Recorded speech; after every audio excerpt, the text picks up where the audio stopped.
Угу. Владимир Владимирович, ну то есть следующий выпуск делаем короче, да? Давайте вообще на 3 минуты снимем. Ну вот я смотрю на сценарий, ну чего, ну про олигархов я должна сказать, да? Ну давайте Скрипаля тогда уберем. Угу, да, хорошо, договорились. Все, на связи. На связи, до свидания.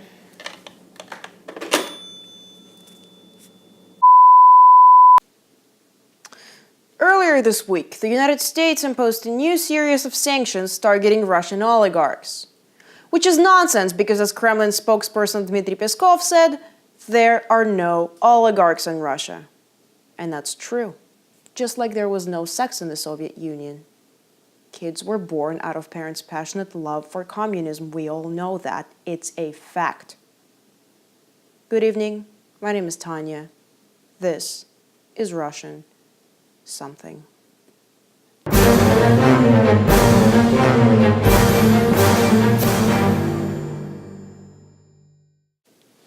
Добрый вечер.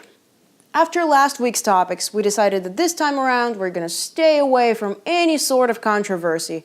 So tonight, we are talking about sexual harassment. Or, as we call it in Russia, courtship. Recently, Russia has finally got its own Harvey Gate. A gate in the middle of Moscow commemorating Harvey Weinstein. No sexual harassment scandal. Meet a high-profile politician from the State Duma, Leonid Slutsky, seen here admiring a female reporter. In February, several women, including journalists who cover State Duma, have come forward accusing Slutsky of sexual harassment. Among them was Farida Rustamova, a correspondent for BBC Russia service, who claimed that Slutsky, among other things, literally grabbed her by the pussy. You see, America, we are just as progressive as you are.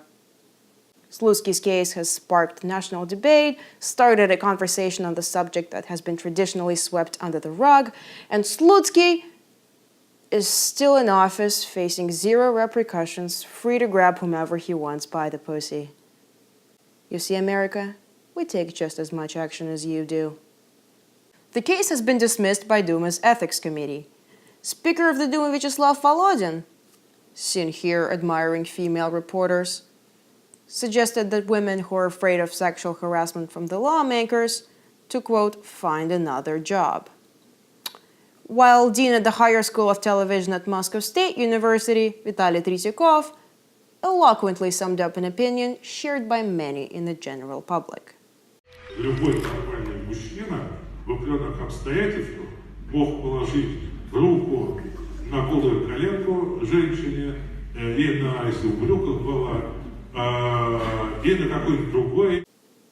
You see how he's being inclusive here? He allows for the fact that women may be wearing pants, not just the skirts. Hashtag feminism, hashtag equal rights. Look, at this point you may be thinking, Russians don't care about sexual harassment. And I may be thinking, Americans did not land on the moon. Who is right, who is wrong, we may never know.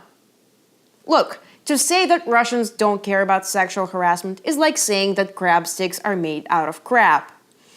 You may expect it, and it sort of sounds like it, but it's simply not true. In response to the Ethics Committee's decision, over 36 Russian media outlets polled their correspondents from the State Duma. People have been calling for Slutsky's resignation and protesting, and in general, the incident has created a political resonance never before seen in Russia. Or, as Neil Armstrong famously said, it's one small step for the world, one giant leap for Russia. That is the exact quote. That's our show. Thank you for watching. Хорошего вечера.